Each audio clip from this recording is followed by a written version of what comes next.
Ça y est, Edgar a rassemblé les différents documents à fournir la stratégie de construction de son offre. Il a cravaché dur, mais il a bouclé son dossier de réponse la veille de la date limite de dépôt. Aussi, et sur les conseils de Sylvie, Edgar a pris soin de tester la configuration de son poste informatique, comme il est possible de le faire sur la place. Nous sommes mardi, il est 14h, et Edgar a jusque 17h, heure limite pour déposer son offre. À 14h05, il se lance. Alors, voyons voir comment ça se présente. Alors, je vais faire une réponse express. J'envoie ma réponse. Et donc, je télécharge un fichier zip avec tous les éléments de ma candidature et de mon offre. C'est plutôt simple.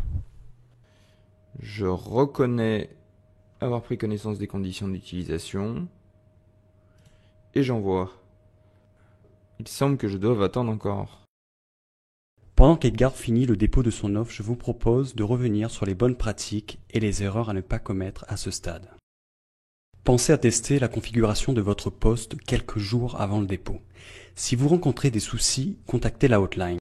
En cas de signature électronique requise, assurez-vous de disposer d'un certificat de signature valide. Vous trouverez sur le site du ministère de l'Économie la liste des organismes habilités et recevables par la plateforme.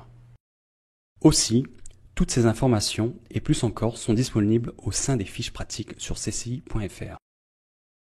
Et pour le dépôt papier, le principe est le même. N'attendez pas la dernière minute. Pensez à bien anticiper car le dépôt prend plus de 5 minutes. Dans les marchés publics, l'heure c'est l'heure pour que tous les candidats soient traités sur un même plan d'égalité.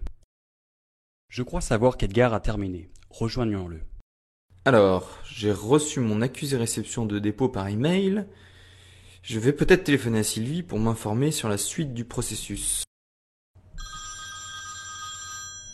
Bonjour Sylvie, je viens de déposer mon offre. Alors, ça s'est bien passé? Ce n'était pas si compliqué. C'est vrai que j'ai eu un doute à un moment donné. Puis j'ai contacté l'assistance téléphonique et ils ont été très efficaces. Ils m'ont rassuré sur le temps de chargement de mon offre qui était relativement long. En fonction de la taille des fichiers, ça peut prendre quelques minutes. Mais effectivement, tout s'est bien passé. Et maintenant, quelle est la suite? Vous avez la possibilité de contacter l'acheteur qui pourra vous éclairer sur les délais de prise de décision. Il pourra également vous recontacter avant la décision finale pour vous demander de lui fournir certains documents complémentaires. Sinon, il n'y a plus qu'à attendre. Grâce à l'appui de ma conseillère CCI, je m'apprête à conquérir mon premier marché public. Vous aussi, faites-vous accompagner par votre CCI et découvrez le potentiel des marchés publics.